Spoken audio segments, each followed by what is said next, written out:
Hi students, welcome to class Aura. നമ്മൾ exercise 7.11 7th question. Integral 0 to 1 x into 1 minus x the whole raised to n dx. ഇവിടെ നമ്മൾ ഏത് equation ആണ് കൊടുക്കുന്നത്? Integral 0 to a f of x dx എന്ന് പറഞ്ഞാൽ എന്താ നമ്മൾ പഠിച്ചേക്കണേ?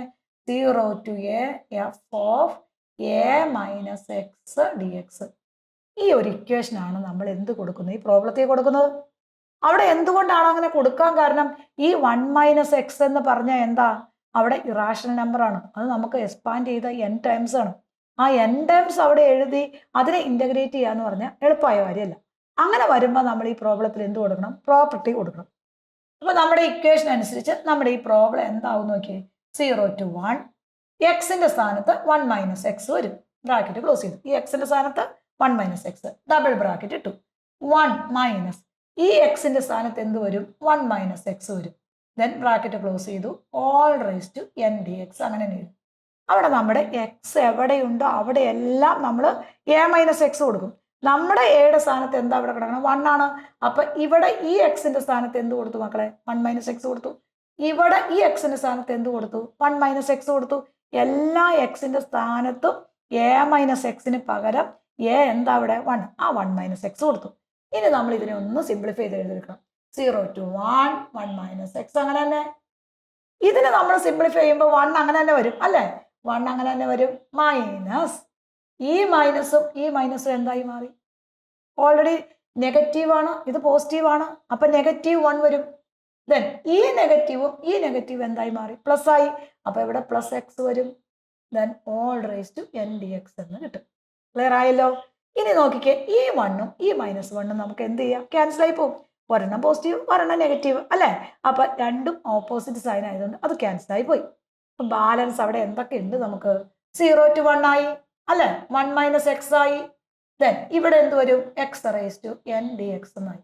കാരണം 1ഉം -1ഉം ക്യാൻസൽ ആയി പോയി. അപ്പൊ answer is x raise to n. ഇനി നമ്മൾ ഇന്റഗ്രേറ്റ് ചെയ്യാൻ പാകത്തിനാക്കി എടുത്തുമ്പോൾ അല്ലേ? ഇതിനെ ഇങ്ങോട്ട് മൾട്ടിപ്ലൈ ചെയ്യണം. 0 to 1 1 into x raised to n എന്ന് പറഞ്ഞാൽ x raised to n minus x raised to 1ഉം x raised to n കൂടെ കൂട്ടുമ്പോൾ നമുക്ക് x raised to n plus 1 into dx. Integrate ചെയ്യാൻ പാകത്തിനായി x raised to n ന്റെ integral എന്നാ? x raised to n plus 1 by n plus 1 minus x raised to n plus 1 ന്റെ എന്താ? n plus 2 divided by n plus 2. Upper ലിമിറ്റും lower ലിമിറ്റും കൊടുക്കുക. 0 to 1 കൊടുത്തു. Upper limit കൊടുക്കും. 1ന്റെ പവർ എത്ര പ്രാവശ്യം 1 ഗുണിച്ചാലും ആൻസർ എന്താ? അത് 1ൽ തന്നെ നിൽക്കുള്ളൂ അല്ലേ? അവിടെ അതുപോലെ തന്നെ 1നെ n raise to n plus 2 എന്ന് എഴുതിയാലും 1 റൈസ് ടു n എഴുതിയാലും 1 റൈസ് ടു ഇൻഫിനിറ്റി എന്ന് എഴുതിയാൽ പോലും ആൻസർ എന്താ? 1 വരുള്ളൂ. അത് നിന്നോടത്ത് തന്നെ 1 ആയിട്ട് അവിടെ നിൽക്കും അല്ലേ? അപ്പൊ നമ്മൾ 1 വാല്യൂ കൊടുത്തു. 1 raise to n plus 1 by n plus 1 ആയി. ദെൻ ഈ 1 കൊടുത്തു. Minus 1 raise to n plus 2 by n plus 2 ആയി. 0 കൊടുക്കുമ്പോൾ നമ്മൾ പിന്നെ നോക്കേണ്ട ആവശ്യമൊന്നുമില്ല. ഫുൾ 0. ഇത് 0 ആയി, ടേം 0 ആയി, ഇത് 0 ആയി, ഈ ടേം 0 ആയി. അപ്പൊ അവിടെ നോക്കേണ്ട answer. Then answer is 1 by n plus 1 divided by 1 by n plus 2. നമ്മുടെ ആൻസർ എന്തായി? 1 by n plus 1 minus 1 by n plus 2 ആയി. ദെൻ എക്സാമ്പിൾ നമുക്ക് നോക്കാം.